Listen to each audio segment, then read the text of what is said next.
It is 2 a.m. in the American Midwest, and the farm is working, completely alone. There are no lights in the farmhouse, there is no one in the cab. In fact, this machine doesn't even have a cab. For 10,000 years, agriculture required the human hand. But in 2026, the equation has changed. We are witnessing the most significant shift since the invention of the wheel.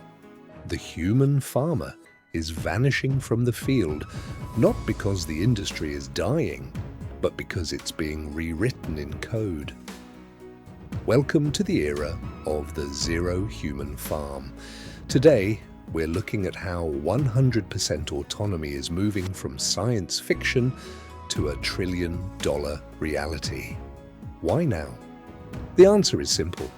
The labor gap in high-income markets across the US and Europe. Farmers aren't retiring, they're disappearing.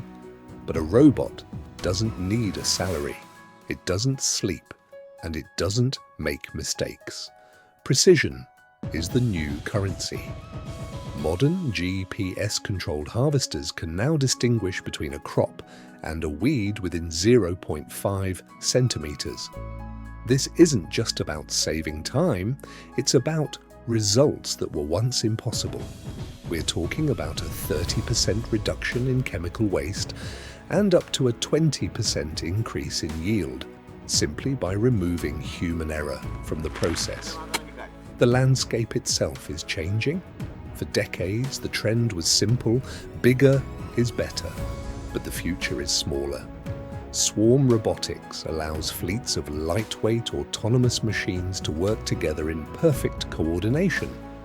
They don't compact the soil like a 20-ton tractor, and if one stops, the others keep moving. This is where Silicon Valley meets the soil, but every revolution comes with a cost. As farming becomes fully digital, the right to repair has become a global battlefield. When your tractor is a rolling supercomputer, a software glitch can be as devastating as a drought. So the real question is, are we gaining efficiency or losing independence? So, is this the death of the farmer? Not quite. It is the birth of a new role, the ag tech architect. The boots are still on the ground, but the hands are on a keyboard. The dust remains, but data is the new harvest. The future of farming has already started. The only question is, will you control it or be replaced by it? This is Yield Stream Global. Subscribe as we track the machines that feed the world.